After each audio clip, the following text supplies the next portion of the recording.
آج مفسدات پڑھیں گے تو فرائض کتنے ہوئے نماز کے جی؟ 13، واجبات 14، سنتیں 21، مستحبات 5 اور مفسدات 18۔ 18 چیزیں وہ ہیں جس سے نماز فاسد ہو جاتی ہے۔ سب سے پہلی چیز نماز میں کلام کرنا۔ کلام قصدن کرے، بھول کر کرے، تھوڑا کرے، زیادہ کرے، ہر صورت میں نماز ٹوٹ جاتی ہے۔ نماز میں کسی قسم کا کلام منع ہے۔ آپ کے علم میں ہے کہ نماز کے فرائض میں ایک چیز ہے، 8ویں چیز تکبیر تحریمہ، وہ حرام کرنے والی تکبیر، سارا کلام، سلام، یہ ساری چیزیں حرام، بس اللہ اکبر کہہ کے اب دنیا سے رابطہ ختم۔ مساجد میں لکھا ہوتا ہے نا کہ مخلوق سے رابطہ ختم، خالق سے رابطہ شروع۔ تو یہ جب خالق سے رابطہ ہو رہا ہے تو پھر مخلوق کا کلام زبان پہ نہیں آنا چاہیے۔ بھولے سے بات کرے یا جان بوجھ کے کرے، قصدن کرے، نماز اس سے فاسد ہو جاتی ہے۔ نماز میں سلام کرنا، کوئی آدمی نماز میں کسی کو سلام کرتا ہے یا باہر سے کوئی آ کے کہتا ہے السلام علیکم، یہ نماز میں کہتے ہیں وعلیکم السلام، سلام کرتا ہے یا سلام کا جواب دیتا ہے، اس سے نماز فاسد ہو جائے گی۔ اسی انداز میں کسی آدمی کو چھینک آئی ہے تو وہ اس نے چھینک مارنے کے بعد الحمدللہ کہا تو اس نے کہا یرحمک اللہ، چھینک کا جواب دیا، یا نماز کے اندر چھینک آئی ہے خود اس کو تو وہی نماز کے اندر کہتا ہے الحمدللہ نہیں کہنا، نماز فاسد ہو جائے گی۔ کسی بری خبر پہ اچانک نماز نفل پڑھ رہا تھا مسجد میں یا گھر میں کوئی نوافل پڑھ رہا تھا یا کوئی نماز تھی تو اچانک سپیکر سے آواز آئی فلاں آدمی رضا الہی سے فوت ہو گیا ہے، یا کوئی اور ایسا حادثے کی بات سنتا ہے تو فوراً کہتا ہے انا للہ و انا الیہ راجعون۔ انا للہ و انا الیہ راجعون کلمہ برا نہیں ہے لیکن جگہ ٹھیک نہیں ہے، اس سے نماز فاسد ہو جائے گی۔ اور 5ویں چیز ہے بیماری، درد یا رنج کی وجہ سے نماز میں ایسے کوئی جملہ نماز میں بولتا ہے، نماز ایسے کر دیتا ہے بیماری کی وجہ سے، تو نہیں اٹھ سکتا، کرسی پہ پڑھ لے لیکن یہ آواز نہ نکالے، اس سے نماز فاسد ہو جاتی ہے۔ اور 6ٹھی چیز ہے اپنے امام کے سوا کسی دوسرے کو لقمہ دینا۔ آپ نے نماز پڑھ رہے ہیں، نفلی جو ہے نا نوافل میں کوئی بچے قرآن پڑھ رہے ہیں یا منزل پکی کر رہے ہیں، کسی نے غلطی کی تو اس بیچارے نے وہیں سوال لگایا ان الذین آمنوا، وہ پیچھے سے، تو آپ نے امام کو تو مقتدی لقمہ دے سکتا ہے لیکن دوسرے آدمی کو اپنی علاقہ چاہے وہ جہاں نماز میں کھڑا لقمہ دے گا تو اس سے نماز اس کی فاسد ہو جائے گی۔ اس کو لقمہ دینا نہیں چاہیے اور دوسرے امام کو دوسرے آدمی کو لقمہ لینا بھی نہیں چاہیے، لیکن امام بیچارے کو کیا پتہ ہے کہ میرے مقتدیوں میں سے کوئی لقمہ دے رہا ہے یا پیچھے سے کوئی کھڑا آدمی لقمہ دے رہا ہے، اس لیے چیز کا بہت خیال رکھنا چاہیے۔ اور خصوصاً یہ جو لقمہ دیا جاتا ہے سامنے کھڑا ہوتا ہے وہ صرف رمضان کی تراویح میں ہوتا ہے، باقی فرض نماز میں جو امام نماز پڑھا رہے ہیں تو حکم یہی ہے فقہا کا کہ وہ ان جگہوں سے تلاوت کرے جو اسے پکی یاد ہے، جس کے اندر غلطی نہیں آ سکتی۔ خدا نہ خواستہ کہیں اس سے غلطی ہوتی ہے تو پہلا آپشن یہ ہے کہ وہ خود ٹھیک کرے، اگر اسے ٹھیک نہیں ہو رہی اور ایک آیت بڑی سے کم قرات کر چکا ہے، اگر زیادہ کر چکی ہے وہیں سے رکوع میں چلا جائے، بس قرات اس کی پوری ہو گئی ہے۔ اگر ایک ابتدائی آیت کے اندر مسئلہ ہو گیا تو کوئی بات نہیں، 2-4 آیات چھوڑ کے آگے سے پڑھ لے، اس کو لقمہ نہ لینا چاہیے اور نہ مقتدی کو فرائض میں قرات کے اندر لقمہ نہیں دینا چاہیے۔ جہاں لقمہ دینا چاہیے وہاں لوگ دیتے نہیں ہیں، بہت کم، نماز میں بھول گیا ہے، رکعت میں بھول گیا ہے، وہاں لقمہ دینا چاہیے سبحان اللہ الحمدللہ سے۔ بہرحال اپنے امام کے علاوہ کسی اور کو لقمہ دینے سے نماز فاسد ہو جاتی ہے۔ اگر کوئی آدمی نماز کے اندر قرآن دیکھ کے پڑھتا ہے، قرآن ہاتھ میں پکڑا ہوا ہے اور اس کو دیکھ کر تراویح پڑھا رہا ہے یا فرض نماز پڑھا رہا ہے، تو قرآن دیکھ کر پڑھنے کی وجہ سے یا سامنے رکھا ہوا ہے محراب میں قرآن رکھا اس کو دیکھ کے ایسے پڑھ رہا ہے تو ان تمام صورتوں میں نماز فاسد ہو جاتی ہے، نماز ٹھیک نہیں ہوگی۔ قرآن شریف پڑھنے میں کوئی سخت غلطی کر دی جس سے معنی خراب ہو گیا، کوئی اتنی جری قسم کی بڑی غلطی کر دی، لحن جلی کر دی، حرف کی جگہ حرف بدل دیا جس کے معنی چینج ہو گیا ہے، اس سے نماز بھی فاسد ہو جاتی ہے۔ عمل کثیر کرنا، عمل کثیر سے نماز فاسد ہوتی ہے۔ عمل کثیر یہ ہے کہ مفہوم عام الفاظ میں کہ نماز کے اندر وہ نمازی ایسی کوئی حرکت کرے جس سے عام دیکھنے والا آدمی یہ سمجھے کہ نماز میں نہیں ہے۔ مثلا یہ ہے کہ نماز میں کھڑے شروع ہو گئے، داڑھی کو ایسے کر رہا ہے، یا بار بار لوگوں کی عادت ہوتی ہے، یا ایسے خارش ہوگی اس ہاتھ سے کی پھر ادھر سے کر رہا ہے ایسے، یا یہ پگڑی سیدھی کر رہا ہے، یا کوئی ایسی وسکٹ کو سیٹ کر رہا ہے، عام آدمی جو پہلی نظر دیکھتا ہے یار یہ نماز نہیں پڑھ رہا، ویسے بھی نماز شروع کرنے لگا ہے۔ یہ ایک تو یہ چیز ہے، عام مفہوم یہ اس کا ہے کہ یہ ایسا عمل کرے گا دیکھنے والا یہ سمجھے نماز میں نہیں ہے۔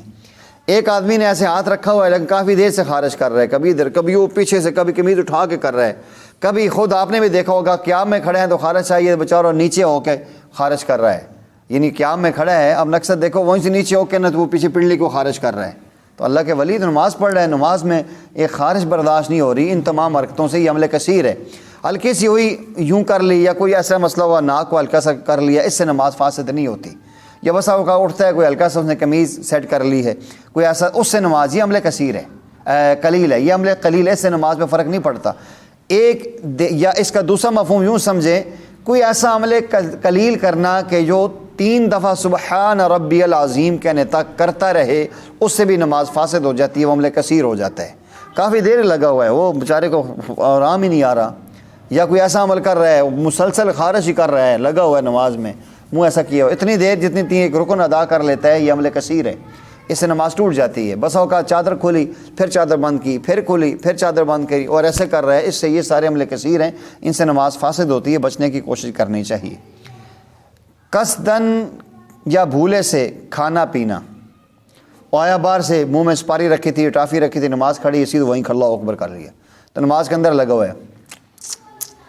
وہ یہ اندر دانتوں میں پھنسے ہوئے اس کو نکال رہے، کیونکہ نماز سے پہلے یہ حکم ہے کلی کر کے آئے۔ یہ اس کو اگر چنے جتنا یا کوئی اتنا حصہ ہے وہ تو اندر اتارتا ہے، تھوڑا سا بھی ہو جتنا بھی ہو نماز خراب ہو جاتی ہے۔ روزہ ہو تو روزہ ٹوٹ جاتا ہے، چنے سے زیادہ کوئی گوشت کا لوتھڑا کوئی چیز بچی ہو تو نماز کا حکم یہی ہے کہ اللہ کے سامنے ہم کلامی ہونی ہے تو صاف ستھرا منہ کر کے فریش ہو کے آئے۔ کوئی اگر چائے پی کر آیا تب بھی آپ نے دیکھو کہ اکثر لوگ کلی کر کے سامنے پھر مسجد میں آتے ہیں، تو اپنے آپ کو کلیئر صاف ستھرا اطمینان کے ساتھ خشوع کے ساتھ نماز پڑھنی ہے۔ اللہ کے سامنے ہم کلامی ہو رہی ہے اور درمیان میں یہ چیز کرے تو اسے یہ ایک ضمیر بھی نہیں مانتا، انسان کی غیرت بھی نہیں مانتی، تو قصدن یا بھولے سے کوئی ایسی چیز کرتا ہے یہ مناسب نہیں ہے۔ اور 2 صفوں کی مقدار برابر چلنا، اس سے بھی نماز فاسد ہو جاتی ہے۔ مثلا کبھی ایسا ہوتا ہے کہ آگے جو ہے نا ایک آدمی ہے وہ تو ترتیب کیسے بن سکتی ہے، آگے سے پیچھے عام طور پہ جا سکتا ہے یا پیچھے سے آگے آ سکتا ہے۔ ایک آدمی کا اگلی پہلی صف میں ایسا ہوا کہ وضو ٹوٹ گیا اور وہ نکل گیا، وہ جگہ خالی ہو گئی۔ اب اس کی ترتیب یہ ہو سکتی ہے کہ دونوں کو چاہیے آہستہ آہستہ قریب ہو جائے۔ ایک طریقہ تو یہ ہے، یہ وہ بھی تھوڑا ادھر ہو جائے، یہ بھی ہو جائے، ساتھ تھوڑے تھوڑے پاؤں اٹھانا نہیں ہے گھسیٹ کے، چلو تھوڑا سا کور ہو جائے۔ دوسرا طریقہ یہ ہے کہ اگلا آدمی کے وضو ٹوٹے، وہ یہاں سے نکل گیا ہے، جگہ میں خلا خالی ہے۔ اب جب پہلی صف میں خلا ہو، خالی جگہ ہو، تو پچھلی رکعت والوں کی صف والوں کی نماز نہیں ہوتی۔ اب پچھلے نے کہا یار کہ اگلوں کی نماز تو ہوگی، ہماری خراب ہو رہی ہے، وہ وہاں سے پاؤں گھسیٹتا وہ آگے آ گیا۔ اب اس کے بعد ان کو چاہیے اکٹھے ہو جائے، نہیں تو پھر پچھلا آگے آئے گا، پھر پچھلا آگے آئے گا، تو یہ بہت زیادہ بات ہوتی ہے۔ کوئی آدمی مسلسل وہ پچھلی صف سے چل کے یہاں تک آیا ہے، مسلسل 2 صفیں چلا ہے، تو یہ عمل کثیر ہے، یہ تو نماز میں چل رہا ہے، اس سے نماز ٹوٹ جائے گی، ٹھیک نہیں ہے۔ قبلہ کی طرف بلا عذر کے سینہ پھیرنا، قبلہ سے یہ کھڑا ہے نماز میں ایسا ہو جاتا ہے یا ایسے سینہ اس کا پھر جاتا ہے، اس سے نماز فاسد ہو جاتی ہے۔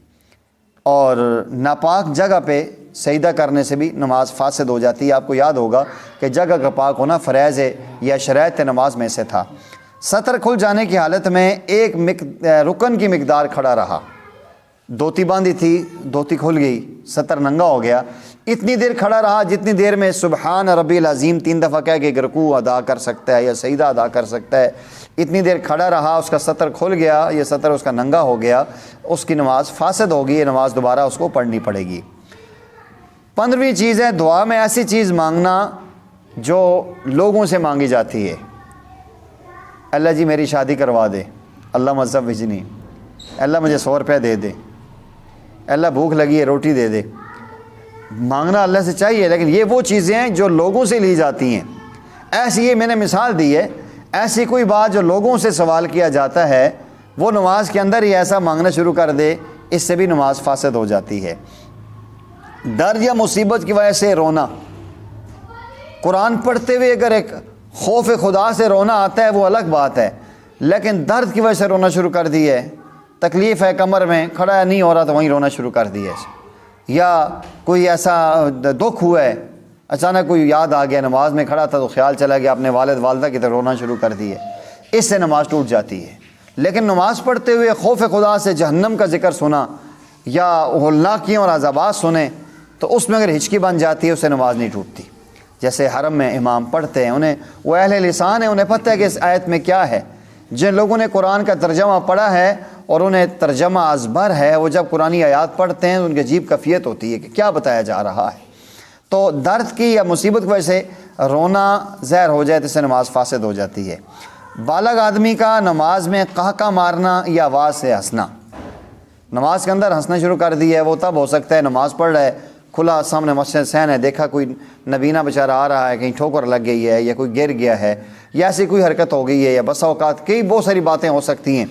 تو ان میں سے کوئی بھی آ گئی ہے اور یہ ہنس پڑے تو اس سے نماز فاسد ہو جائے گی۔ بہت ساری صورتیں، قہقہ لگائے یا ویسے زور سے ہنسے، زور سے ہنسنا یہ ہے کہ ساتھ والے کو پتہ چل جائے، تو یہ جو ہے کہ یہ 17ویں چیز ہے جس سے نماز فاسد ہو جاتی ہے۔ اور 18ویں اور آخری چیز ہے امام سے آگے بڑھ جانا۔ امام قیام میں جناب رکوع میں چلے گئے ہیں، امام رکوع میں سمیع اللہ کرنے سے پہلے یوں امام نے اوپر ہوا تو کڑک اوپر ہو گیا، ابھی سمیع اللہ لمن حمیدہ ربنا لک الحمد پڑھ رہے ہیں تو جناب نیچے آ گئے ہیں۔ امام سے آگے بڑھنے سے بھی نماز فاسد ہو جاتی ہے۔